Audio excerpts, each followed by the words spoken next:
حضرت عبداللہ المزنی رضی اللہ تعالیٰ.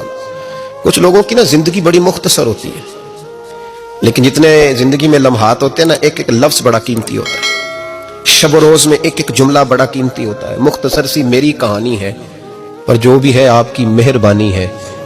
فرماتے ہیں کہ میرے والد بچپن میں انتقال کر گئے، مجھے چچا نے پالا تھا. اللہ نے میرے اوپر رحم کیا اور میں رسول اللہ کا غلام بن گیا. چچا اسلام کا بڑا دشمن تھا، تو مجھے نبی پاک صلی اللہ علیہ وسلم کا نام سننا معاذ اللہ جلال میں آ جاتا تھا سنتے ہی، لیکن مجھ سے رہا نہیں جاتا تھا. اب میں کیا کروں؟ میرا روز دل کرتا تھا مدینے جانے کو. روز میری ماں میرے درد سے آشنا تھی. ایک دن میں تڑپ اٹھا، میں نے کہا اماں مجھے پتا ہے تو نے میری خاطر نکاح نہیں کیا، لیکن اماں میرا اب دل نہیں لگتا، چچا جانے نہیں دیتا.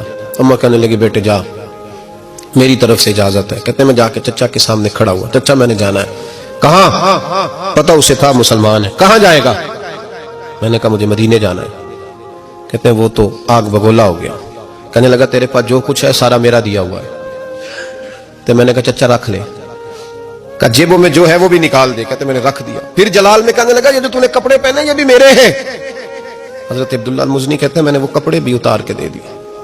میرا وجود ننگا ہو گیا. تینوں لب دیں آپ گواچے، سانو اپنی خبر نہ کوئی، ساتھوں پارے ککھ گلیاں دے، ککھ گلیاں دے.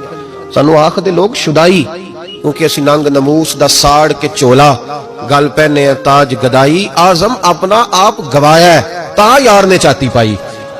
فرمانے لگے میں اماں کے پاس گیا اور جا کے کہا اماں پہلے بھی تو میں ایک دن ننگا پیدا ہوا تھا، تو نے کپڑے دیے، پھر ننگا ہو گیا ہوں، کپڑے دے.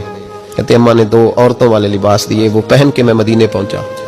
میں بڑی غربتوں میں آیا تھا، میں دیہاتی تھا، مجھے کچھ کرنا نہیں آتا تھا، پر مجھے یوں لگتا تھا کہ مدینے میں سب سے زیادہ عزت میری ہے، سب سے زیادہ.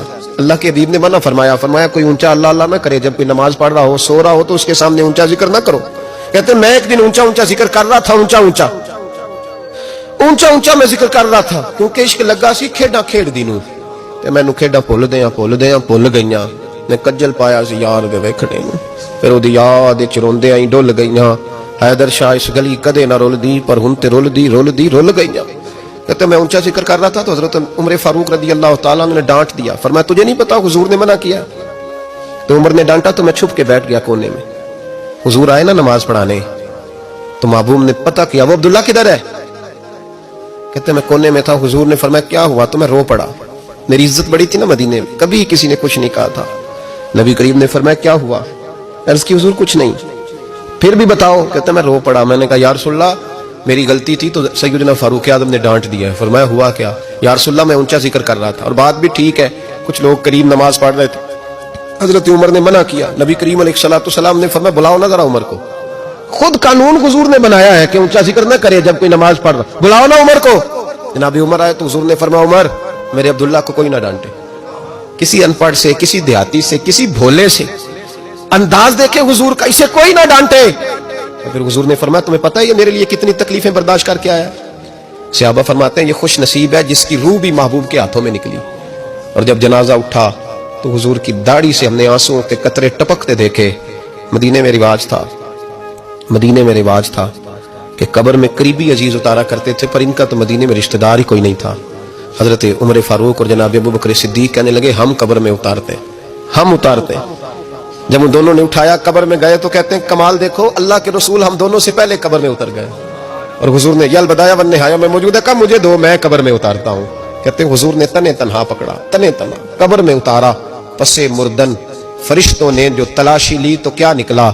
فقط ایک دل کے گوشے سے خیال مصطفیٰ نکلا. نبی کریم علیہ السلام نے قبر میں رکھا اور ساتھ فرمایا اے اللہ میں آج شام تک اس سے راضی تھا، تو بھی اپنے کرم سے اس سے راضی ہو.